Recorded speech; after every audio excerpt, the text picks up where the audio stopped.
Hello everyone. My name is Mario Kiriakou. I'm one of the co-founders here at Ratio, and I will be presenting today's topic. So today's topic is personalising the legal digital experience. I'm aiming to speak for about 30 minutes, hopefully with some time with Q&A at the end. If you do have any questions, feel free to pop these into the toolbar on the right hand side of your screen, and I will endeavour to answer these at the end of today's presentation. So just let's get started. I won't talk too much about ourselves, so I'll just do it really quickly so we get out of the way.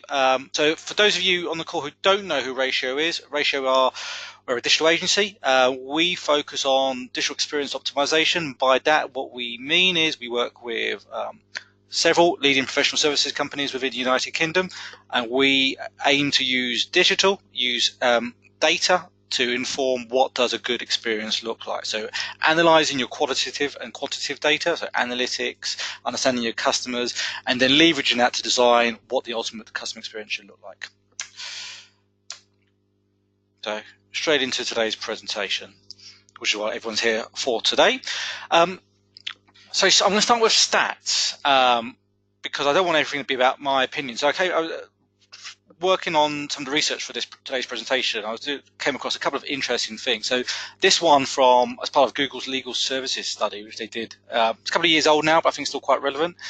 74% of consumers visit a law firm's website to take an action, and that seems really obvious that someone visits your website in order to do something.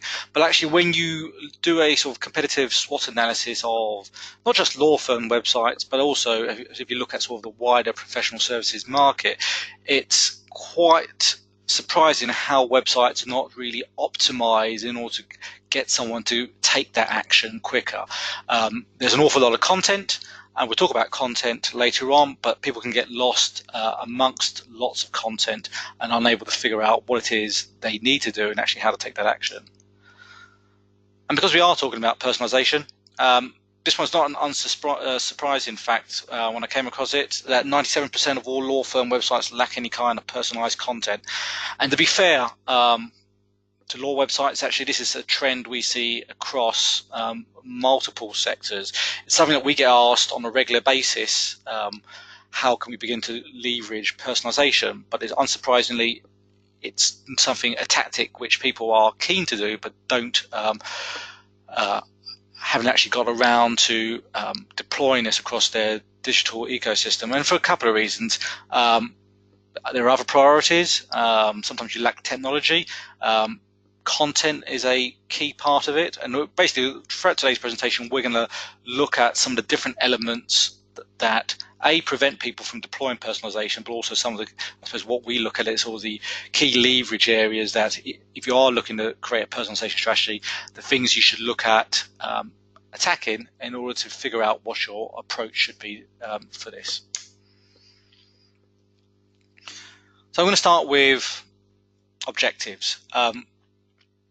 When we work on some of our client websites trying to define what the customer experience should look like for their clients, we always try and figure out, okay, what are ours, or in your case, your client's purpose when visiting your website. And there's a couple of things. There's the client, what they want from the website, but also what you as a business are looking to get across in terms of what it is you do. So ultimately, you're looking to sell your organization, but you're looking to do that by proving your credibility. Now, this can be done through different types of ways. It could be leveraging case studies, in other words, validation from existing customers. It could be highlighting your practice's deep expertise in their areas with deep and regular content. But ultimately, you're looking to differentiate against the competition by leveraging what makes you special. And from the client's point of view, their objective is quite simple. They're looking to find the right information that's relevant for them. Really simple, but actually it's probably one of the hardest things, especially when you look at websites with a proliferation of content and the number of pages that increase over time. Try and find the right information can be quite tricky. So personalization. what is personalization and what are different types of personalization? Well, we look at it from a couple of different angles. We look at when we try and explain what personalization is, there's rules-based personalization. And by that we mean leveraging technology to create personalization scenarios were triggered when a client takes a specific action.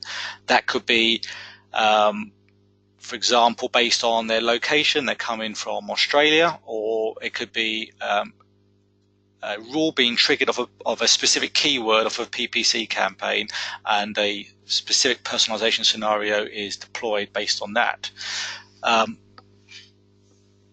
Rules-based personalization is normally where people look to start, because it's, to be honest with you, it's I suppose the lower hanging fruit. You could identify segments that, based on your data, that you can deploy personalization messages to and get some measurable value. The one which takes a little bit longer, but if you are looking to build a roadmap, it's something you should definitely include, is predictive personalization. So predictive personalization is when you begin to map and track your visits, or your clients, on their first visit, second visit, and third visit, and begin to profile them and understand what type of content they're interested in, what type of campaigns, what type of areas of your site are more relevant, and then begin to use those data models in order to build personalization scenarios in order to personalize based on that repeat data that you continue to collect. Third one is connected personalization. This one is, if you was looking at a sort of 12 to 18 month personalization plan, this is something you would have probably beyond 12 months. So connected personalization for us is when you begin to connect up your different data silos. So for lots of the law firms we work with, they tend to have data points really stored beyond just a website. Website is great for tracking your web data, but actually in terms of tracking your client data, you might have CRM, which tends to be the usual one. You might have a separate alumni portal. You might have a client portal. So basically it's looking at connecting your different data silos so that if we are looking to create rules-based personalization or predictive personalization, we have a larger and greater data store from within which we can take advantage of.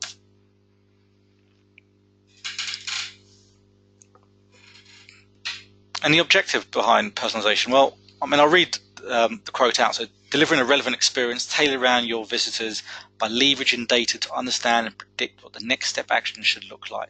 And it's as simple as that. In the retail world, techniques like personalization are used very much around CRO, so part of the conversion rate optimization techniques, to persuade people to spend more or increase the value of their purchases. Within law, it's slightly different. So we always term it as digital experience optimization. So for us, the objective of personalization is how can we design a relevant experience to for your clients. Now, unlike a retail store, you're not looking to persuade someone to buy something, because that's not your business. Also, bear in mind you have a completely different type of audience. You have longer sales cycles. Also, you have an audience where you want to be bringing them back to your site to read relevant content. That could be different. That could be part of your law firm's different areas of practice routes, launching and deploying rich content. But really, it's about how can personalization deliver a richer customer experience for your clients. But there's some data challenges. So some of the things we come up against quite often, clients have not a real understanding of what content is working. Again, we have a couple of clients here outside of law as well, who work in the wider professional services, consultancy, and this is something which I know comes up time and time again. We produce lots and lots of content, but actually, what is the impact of that content on our audience? Are they reading it? Is it adding value to their experience? We don't know. Lack of ability to understand the journeys and engagement level of individual named users. So for law and professional services, it's B2B. So ultimately, what you're looking to do is build an engaged audience that at some point you can convert into fee-paying clients. Now, the challenge with a web experience is unless it's converted, it can be unknown. So how do you stitch up that unknown web data with named individuals, so we can begin to understand who they are, but we can also look to leverage business intelligence and provide business development with reports around how their target prospects are engaging. And at a slightly higher level, if you're looking at doing things like account-based targeting, one of the things that comes up in terms of a data challenge, lacking the ability to target specific companies, and that could be a lack of data. Also, it could be just perhaps you don't have the strategy in place around targeting specific named accounts. The challenge is always knowing who your customers are and what they want from you.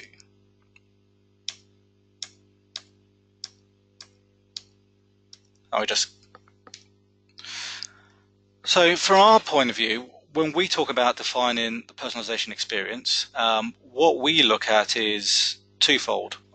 We look at the content on your site, but also what we're really interested in is your traffic acquisition plan. So looking at your say Google Analytics web data to understand what channels is driving incoming visitors, or your inbound visitors. Because as part of the personalization experience, we want to begin to analyze your incoming channels in order to discover specific segments that we could deploy personalization scenarios against. So for example, if you're using email as a heavy channel in terms of nurturing your existing clients, what is it within those specific emails that you're sending? Are they fitting into specific segments? Are they based on geography? Are they based on interest groups? And can we create personalization scenarios based on the specific segments? Social is coming up more and more often. I didn't actually have the stat, but I came across a really interesting stat recently on how for a majority of law firms, LinkedIn is one of the major drivers of incoming traffic. So we've worked with, I think, with a professional services company who has deployed a advocacy program amongst all their consultants in order to get more content across LinkedIn in order to drive more inbound traffic. Now, in terms of personalization, if you're looking to track that, how can you make the inbound traffic more relevant once they land on your website? So for us, that's a part of personalization.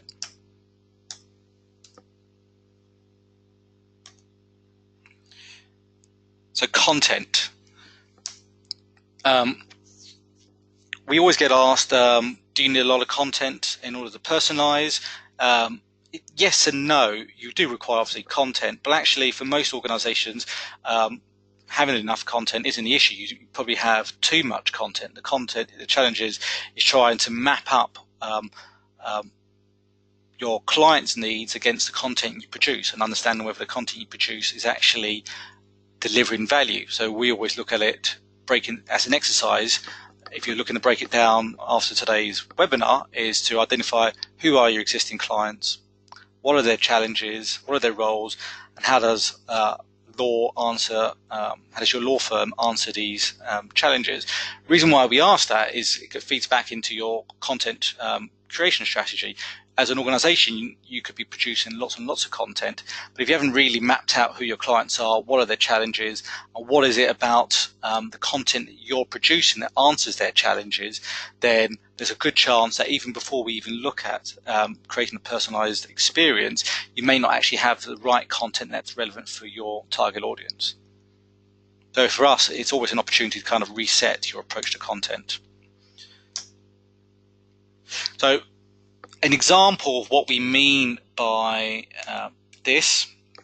So this is an example for a law firm we mapped out for. They're based in the Midlands. Basically, this is taking one of their personas, and you could do the similar exercise yourself with kind of your target audiences. So the screenshot in front of you is an example about targeting in-house legal counsel. So twofold. One, it's looking at trying to understand from that person's perspective, what is it that their day-to-day challenges. And when we're looking at the exercise, it's things around understanding the effect of world events. Brexit comes up time and time again, changes in regulation. They were quite interested in understanding changes in employment law. Some of these clients that we were looking at, mergers and acquisitions was quite important in terms of their role. So these were some of their day-to-day challenges that form part of what they did as their role within their organizations.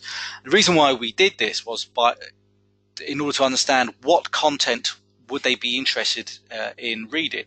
Because ultimately, if we're looking to pull visitors back to your website on a regular basis, we can only do that if the content is relevant to them. Now, content around Brexit can be generic. Now, the next challenge is to understand from your specific law firm's point of view, what is your angle on Brexit? Because you will have your own specific opinion on every single area of your target audience's role in terms of what you do as a practice. Now, we just want to put your spin on it in terms of the content creation. If we can do that, then we've already started and laid the foundations of a great customer experience, because we're looking to produce content that's really relevant for our target audience. Because if we can do that, then we have a solid foundation to begin audience profiling. One of the challenges we've had in the past, where perhaps you have the right technology in place to do things like audience profiling, where it falls down is if you have the wrong content that's not designed around your target audience, we can begin to profile your audience, but actually it's suboptimal because we're profiling them against a website experience, because it could be a combination of the wrong type of content, it could be your user journeys are wrong, perhaps you lack the right type of content. But if we've identified and built the right type of content, we can actually begin to deploy and track proper audience profiling.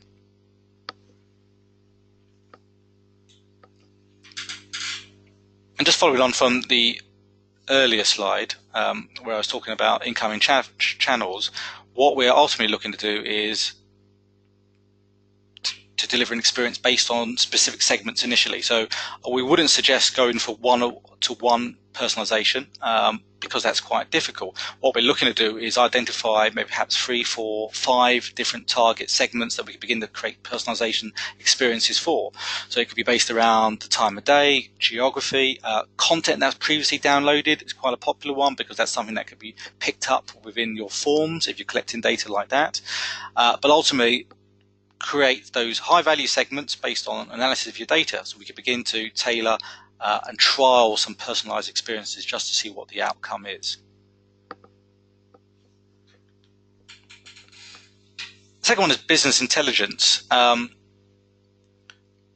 of the things we hear quite often around personalization is like, so what? So you say you deploy your first personalized experience, or perhaps even do things like A/B testing, but specifically with personalization, so what? If you have no way of measuring the impact that it has on the client or the value it drives for the business, then there is no point at all, really. It's a tactic that, unless it can be measured, it's not worth doing. So in our recommendation is, level 1, always look to build a measurement framework. And by that we mean, do you actually have a way of measuring the impact of visits on your website beyond things like time on site, drilling down into the hard KPIs that you want to measure across your website and building out a measurement framework. And we have examples that we can share as a framework. If anyone on the call is interested, we can send out afterwards. The second part of building the measurement framework is, once you've built that measurement framework and understand what KPIs you want to measure, you will secondly understand, actually, are you collecting that right type of data? So the second part of a robust approach to business intelligence is combining your data. CRM is the longer view. Reason being because it requires integration with your website and pulling those into a single data store. But the quick wins are always combining web and social data. So if you're doing lots of social media marketing and that's driving a lot of incoming traffic, but combining web and social, so we actually have at least one raw data set.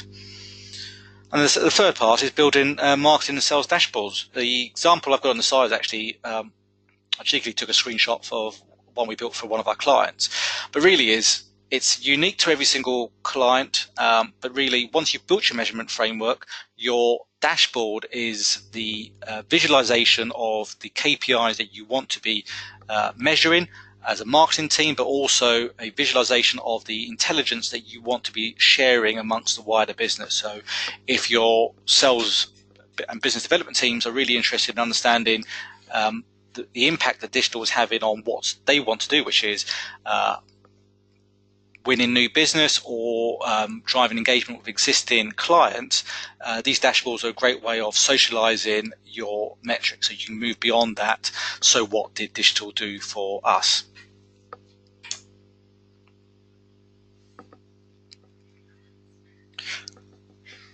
And we, unsurprisingly, we do have a framework. So what my goal whenever we do these presentations, and what I really would really love is if you, after today, you went away and basically looked to take the personalization framework and begun to map out your own approach to personalization going forward. So we always start at the top. So in terms of business impact, so defining your business goals over the next couple of quarters. So with any sort of digital tactic, you can get quite lost in, oh my God, there's so much we could do. Take a step back, just look at the next 3 or 6 months and define from a digital perspective, what is it you want to focus on? Speak to some groups outside of marketing as well. This is something that always comes up in business to business type organizations. Understand from the sales side, what is it their objective is, because ultimately what we want to do is leverage digital to help the wider business be successful. And then map those business objectives against how digital can support those different areas. And that gives us the initial part of understanding what business impact personalization and also digital will have. The second part is, as I mentioned before, build out your measurement framework. Map your key measurement points against your business growth plans and set up analytics to track your measurement points. There's no point creating a really cool measurement framework in Excel and actually only discovering afterwards that you haven't actually got something like Google Analytics set up correctly in order to track that measurement framework. It could be something as simple as setting up event goals across different parts of your website, so you're actually triggering and measuring those parts. In terms of audience segment identification, so as I mentioned earlier on in the presentation, so identifying your highest value opportunities. And for us, these are the lowest hanging fruit. If you're looking to identify what you want to do in the next 3 to 6 months, don't worry and don't think about something too complex that requires data held somewhere else, like in CRM. Identify your highest value segment within the data that you have, which is your website based data. So you're looking to your GA segments and understand what are your high growth opportunities, and to define what the conversion value for those segments is. And obviously law isn't like retail, conversion is something different, but for us conversion is an impact, as an action being taken. It can be something as simple as reading an entire article, or downloading a PDF, or viewing a video, or even scrolling down beyond a certain part of a page, for example, within your practices section. And then ultimately, and thirdly, build a complex hierarchy and focus on the high value opportunities. And it's funny enough, people always say, you know, why is it the personalization part of it? It's only like 4 steps down. Can't we just get in and start personalizing straight away? Well, you can if you do have the technology in place to do that, and there are freer options out there. You can use things like Google Optimize to do personalization if you don't have a proprietary personalization tool. It can be quite complex to set up, but the reason why we always say don't just go into it is because it's important to get the foundations in place. But actually, once you've got to this point, sit down with your team, start brainstorming personalization ideas based on your target segments, your target audience. Create some hypotheses, and these could be as simple as, we believe audience X, based on their interaction with this type of content, they would be interested in this type of experience. And make sure ultimately to have some sort of measurement factor against each of those hypotheses. And then the implementation. This is an area that personalization normally falls down, is at the implementation stage. Again, it depends on the technology that you are using, but a couple of things to ask yourself: do my personalization scenarios require any development? By that, do we mean look at how your web page is structured? Is it component driven? Can you swap out components for different components? Well, that's important, because ultimately what personalization is, it's swapping out one message, message A, for message B.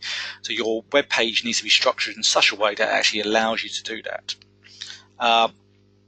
Perhaps it seems more prosaic, but it's actually quite important. Who's physically going to set up your personalization scenarios? Is it someone in the team? Do you actually physically have the bandwidth to set up personalization scenarios? If not, who potentially internally or externally can do that for you? And if there is any sort of technical work involved, how long is it going to take? What's the cost involved? And if there is a cost involved and it will take a certain amount of time, how does that stack up against the potential value of this scenario that we're looking to deploy? So ultimately, is the work worth the effort? If it's not, is there some lower hanging fruit you could identify in order to start off with? And that's it. Brings us to the end of the presentation. So it was relatively short and sweet. So brought it into under half an hour. So thank you very much for listening. We do have time for some questions if anyone has any. So let me just have a quick look. Again, if you do want to ask a question, feel free to just pop those into the toolbar on the right hand side of the screen.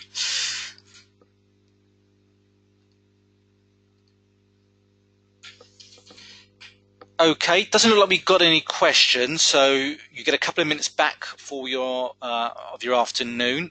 Today's session was recorded, and I will send around a copy of today's recording in the next couple of days. It just leaves me to say thank you very much for joining us today and for listening, and I hope to see you on one of our other webinars very soon. So, ta-ra.